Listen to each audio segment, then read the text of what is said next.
Please, not the lights again.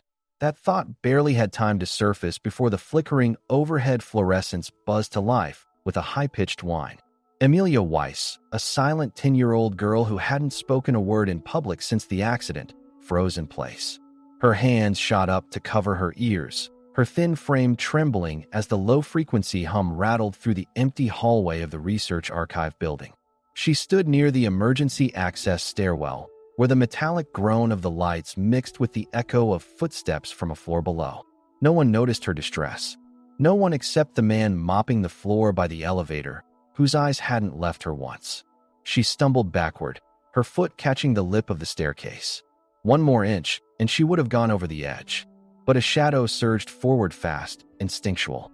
Arms caught her mid-fall, steady and strong. "Gotcha," the man whispered, voice low and grounded. His name tag read Ben, but no one ever called him that. Most didn't even know he worked there. He wrapped his coat around her, a faded navy thing that smelled faintly of cedarwood and machine oil. Amelia's fingers gripped the fabric like it was the only real thing in a world full of noise. She didn't scream. She didn't have to. The panic in her wide, glassy eyes said enough. The buzzing stopped as suddenly as it had begun.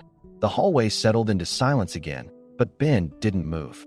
He sat cross-legged on the cold tile, holding the trembling girl in his arms with a stillness that felt deliberate anchoring. After what felt like minutes, he reached into his coat pocket and pulled out something old and worn.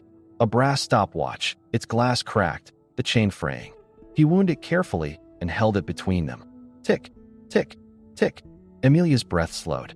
Her fingers reached for the stopwatch as if pulled by memory. For the first time in weeks, she blinked without fear. Unbeknownst to either of them, a pair of eyes had been watching through the security feed.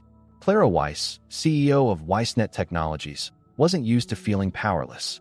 She could handle investors, governments, and ruthless competitors without flinching. But now, watching her daughter lean into a stranger's code on a grainy monitor, she felt something sharp twist in her chest. Her assistant fumbled with the playback controls, but Clara's voice sliced through. "Who is he?" The guard shrugged. "Benjamin Keller. Janitor. Works nights. Doesn't talk to anyone." Clara's gaze stayed locked on the screen. "He calmed her," she whispered, almost to herself. Later that evening, Clara didn't send her assistant. She went herself. The lower maintenance wing was dim and quiet, the scent of detergent and metal lingering in the air. She found Ben near the service elevator, rolling a mop bucket across the floor. "Excuse me," she said. He looked up, slow, cautious. Their eyes met hers, sharp and polished, his tired but unwavering. "You were with my daughter today?" she said. He nodded once. "She was scared," he replied. Clara folded her arms. "She doesn't let anyone near her. Not even me, some days." Ben reached into his coat again, pulling out the stopwatch. "Sometimes steady helps steady," he said simply. Clara stared at it. The gears in her mind began turning. The next morning arrived with an unusual crispness in the air. Clara stood in the hallway outside Amelia's room, tablet in hand, watching the security feed from the previous day on loop. The way her daughter clutched that stranger's coat, the way her trembling stilled as she touched the ticking stopwatch, none of it made logical sense. But Clara didn't run companies based on logic alone. She ran them on patterns, instincts, and quiet moments most others overlooked.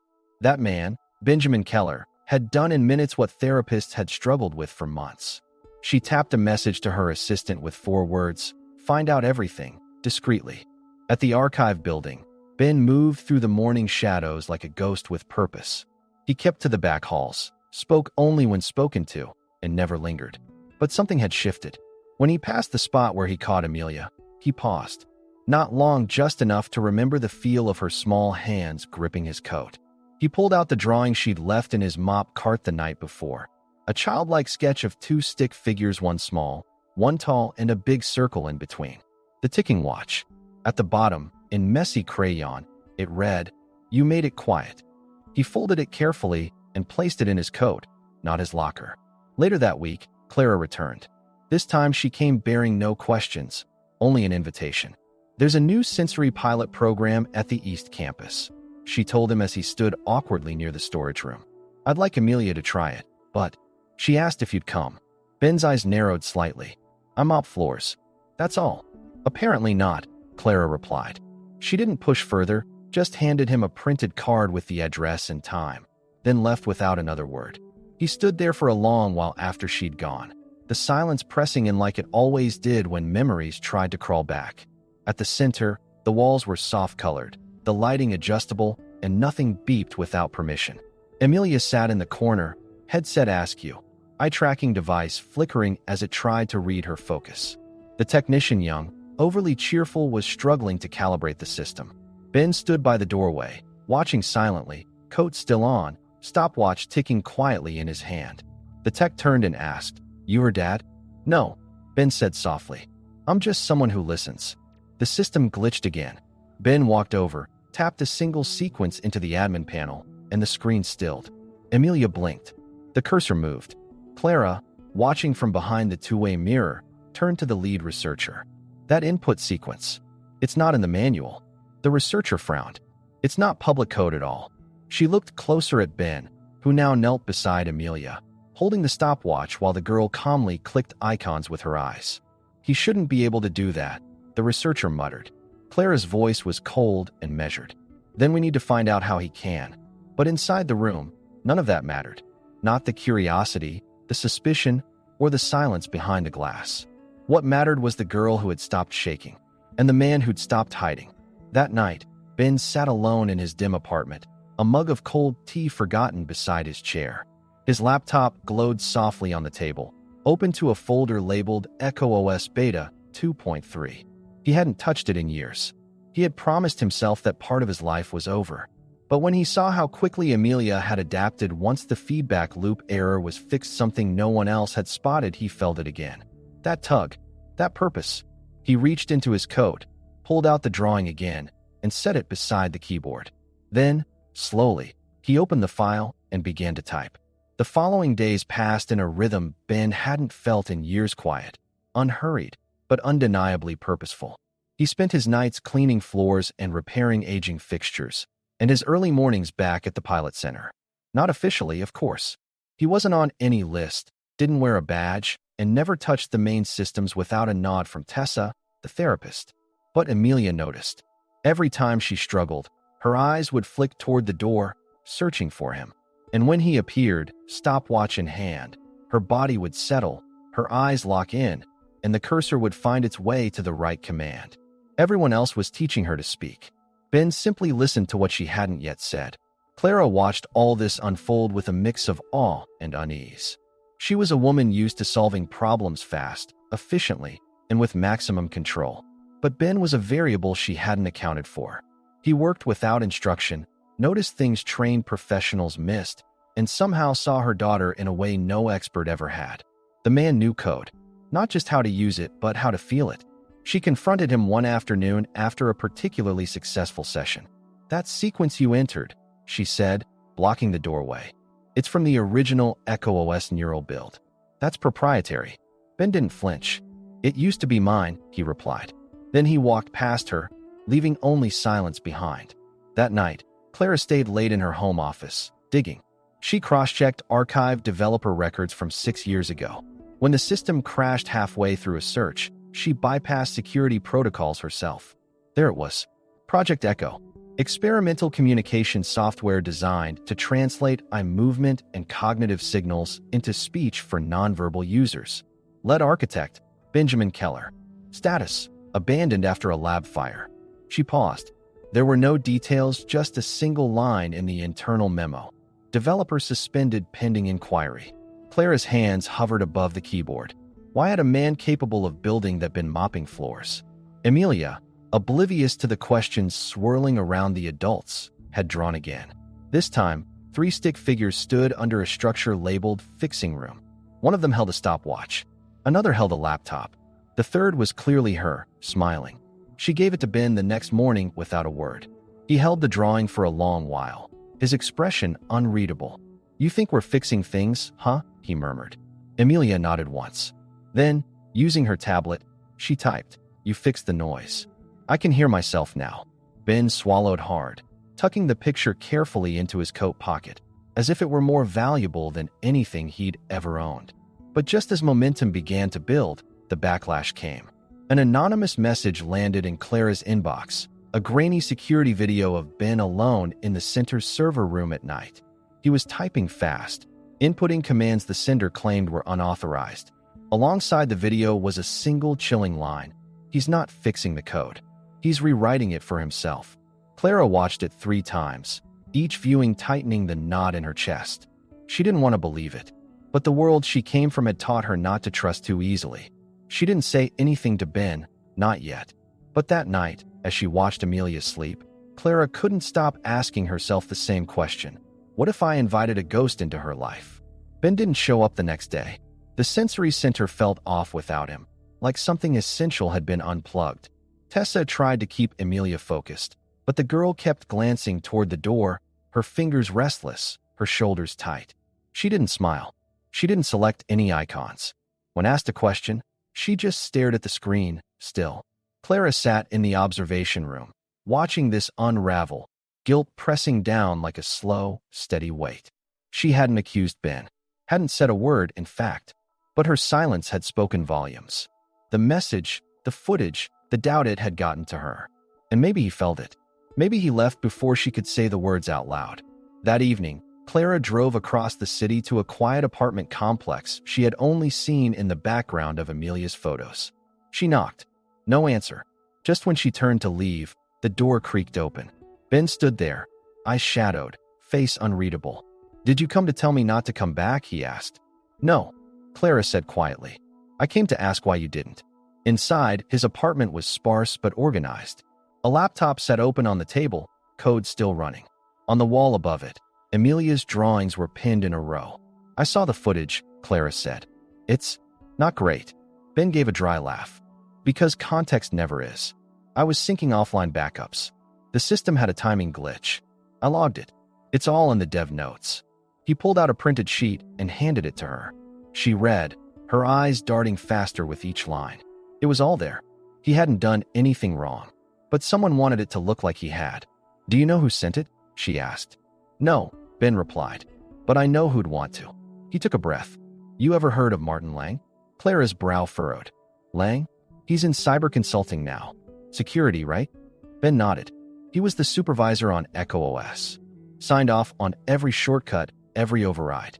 When the lab caught fire, they pinned it on the code. "On me." He walked away clean. Clara paced, heart pounding. "Lang submitted a bid to Weissnet 6 months ago. I rejected it." Ben met her eyes. "Then he knows you're involved now. He's trying to scare you off. Discredit me before this gets any traction." Clara's voice sharpened. "Then we fight back. But not with noise. With truth." The next 48 hours were a blur. Ben tore through the center's server logs, tracing anomalies, reviewing access histories, checking admin footprints. Somewhere in the system, Lang had slipped in a backdoor entry posing as a timed maintenance function. A single line of code, buried deep, that would have overwritten user profiles during the next major software update. It wouldn't just make Ben look guilty, it would have wiped out all of Amelia's progress and every child's data in the program. He found it just in time, and with it, the IP signature, Lang's. Ben printed the logs, compiled a full report, and gave it to Clara. "This isn't just about me anymore," he said. He tried to erase them. The board meeting Clara called was private but decisive. Executives, lawyers, and tech leads sat around a long table as she presented every detail. Ben stood beside her not as a janitor, but as the creator of the code they'd tried to bury. When she was done, the room fell silent. Then one of the senior partners asked, "And what do you propose?" Clara didn't hesitate. "We bring Echo OS back. Clean, safe, and open source. Built for kids like Amelia. Managed by the person who actually understands it." Her voice never shook. "We stop hiding what matters." The vote passed. Unanimous. When Ben stepped out of that room, into the hallway where Amelia waited with her newest drawing 3 stick figures under a sun labeled "Still Here," he finally let himself smile. Not because the fight was over, but because for the first time in years, he'd won one. Weeks passed, and something extraordinary began to take shape, not just a software update, not just a lab retrofit, but a place. A sanctuary. They called it the Open Signal Lab, but the name didn't matter to the kids. To them, it was the building where the lights never buzzed, where no one forced them to speak if they weren't ready, and where the adults finally listened instead of fixing.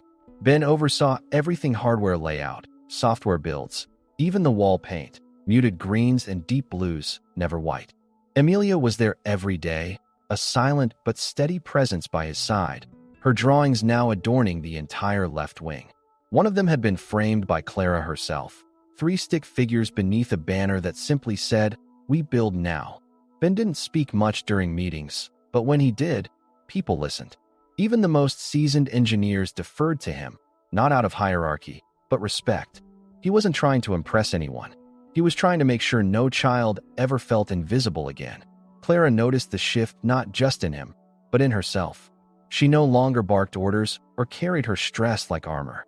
She watched, listened, learned. Sometimes she'd sit in the back of a room and just observe her daughter as Amelia led another child through the eye-tracking interface. The girl who once clung to silence now pointed others towards sound. One evening, as the sun dipped low and the lab emptied out, Clara found Ben alone on the rooftop garden, looking out over the quiet city skyline. She handed him a cup of tea. "You know," she said softly, "I thought I was building this place for her. But it turns out I might have been building it for both of you." Ben looked down at his worn shoes, the corner of his mouth twitching. "I thought I was fixing a machine," he said. "But turns out I was fixing something inside me." She nodded, sipping quietly. "It's funny. The world always sees healing as going back. But this feels like moving forward." Just then, Amelia appeared with a drawing rolled under her arm. She unrolled it on the bench between them. 3 stick figures again, her, Clara, and Ben, but this time standing inside a rocket ship. Beneath it, in clear, blocky print, "We go together." Ben smiled, a real one. Not polite or shy, but full. "That's bold," he said. Clara grinned. "She gets that from me." Amelia typed into her tablet, then held it up. "From both of you. But the past doesn't vanish just because you choose to build." That night, as Ben returned home, he found a small manila envelope taped to his door. No return address. Inside, a USB stick and a single note. "You think this is over?"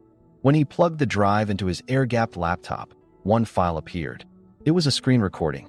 Surveillance footage of the new lab's server room. This time, it wasn't doctored. It was real. And the person in the background wasn't Ben. It was Lang. He'd been inside the building. Recently. Unnoticed. Watching. Ben's stomach dropped. He picked up his phone and called Clara. "He's not done," he said. "And this time, he's closer than we thought." The following morning, Clara didn't go to her office. She went straight to the lab.